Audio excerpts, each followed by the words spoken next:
শুভ সকাল বন্ধুরা, কে কেমন আছো? আশা করি খুব ভালো আছো, আর আমিও খুব ভালো আছি। তো আজকে ডিমের ঝোল করব ছোটো আলু দিয়ে। তো দেখতেই পাচ্ছ কড়াইয়ের মধ্যে বসিয়ে দিয়েছি তেজপাতা আর গোটা গরম মশলা দিয়ে। এরপর একটু চিনি দিয়ে দিলাম, তারপর যাতে চিনিটা একটু পুড়ে যায় ওরকমভাবে দিতে হবে যাতে ঝোলের কালারটাও সুন্দর আসে। এরপর দিয়ে দিলাম পেঁয়াজ, তারপর দিচ্ছি কেটে রাখা টমেটো, একটা টমেটো দিয়েছি আমি এখানে, আর সাথে একটু তেজপাতাও দিয়েছিলাম ফোড়নে, তোমরা দেখতেই পাচ্ছ। এবার একটু ভালো করে এটাকে নাড়াচাড়া করলাম, কারণ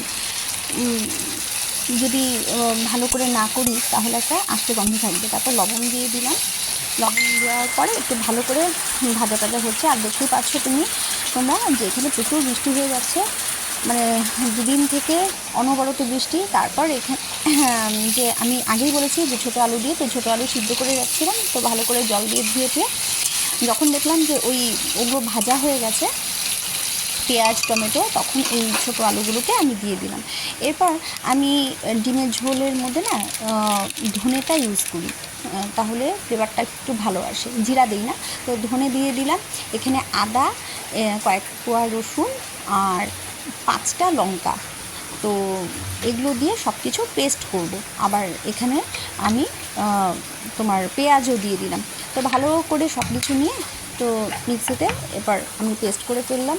আর এখানে এগুলো দেখো ভাজছি, তো হলুদ দিয়ে দিলাম। এবার যে পেস্ট করা মশলাটা এটাও দিয়ে দিলাম। এবার ভালো করে এটাকে কষালাম, সামান্য একটু জল দিয়ে কষাচ্ছি যতক্ষণ পর্যন্ত না তেলই হয়। আর পাশের কড়াইতে আমি সরষের তেল দিয়ে দিয়েছি, কারণ এখানে আরও একটা কিছু করব, কারণ আমার ছেলেটার একটু ঠান্ডা লেগে গেছে। এই জন্য ভাবলাম যে কালো জিরা বাটা করি। তো ছোটো করে পেঁয়াজ কুচি আর রসুন কুচি দিয়ে ওই সরষের তেলের মধ্যে ভালো করে আমি ভাজলাম। তো ভাজার পর এবার যখন একটু লাল হয়ে যাবে, আর এদিকে এটাও দেখো তোমরা একই সাথে ভালো করে কষাচ্ছি যতক্ষণ পর্যন্ত না মশলা থেকে কাঁচা গন্ধটা বেরিয়ে যাচ্ছে। তো আর পাশের যে কড়াইটা সেখানেও ওটাকে ভাজা হচ্ছে। তারপরে দেখো তোমরা এই যে মিক্সিতে পেঁয়াজ দিয়ে দিচ্ছি, লঙ্কা দিয়ে দিচ্ছি, আর এই যে কালো জিরা।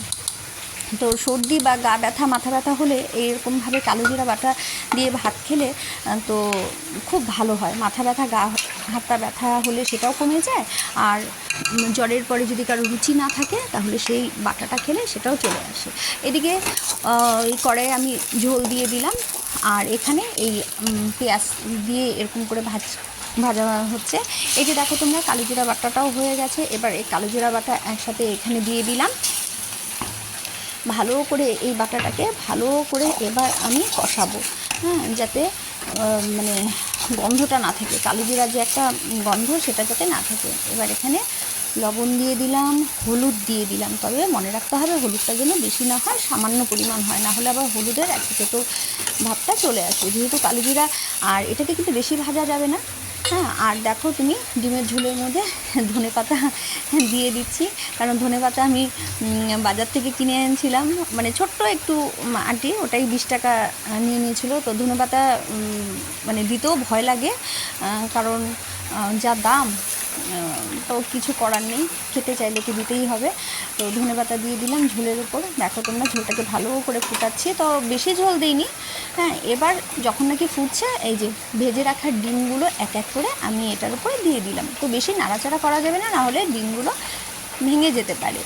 আর একদম ঝোল যদি টানিয়ে ফেলি তাহলে ছোটো আলু যেহেতু দেওয়া আছে, আলুতে ঝোলটা অনেকটা পরিমাণে টেনে যাবে, এই জন্য কিছুটা ঝোল রাখতে হবে। আর এখানে দেখো কালো জিরা বাটাটা ভালো করে আমি ভেজে নিচ্ছি। আর বেশিক্ষণ ভাজা যাবে না, নাহলে তেতো গন্ধ মানে তেতো হয়ে যাবে। কালো জিরা বাটা বেশি ভাজলে তেতো হয়ে যায়। তা সামান্য একটু ভেজে নাড়াচাড়া করে এটা আমার এই যে বাটিতে কমপ্লিট হয়ে গেল। আর এদিকে ডিমের ঝোলটাও হয়ে গেল। থ্যাংক ইউ সো মাচ, দেখা হবে।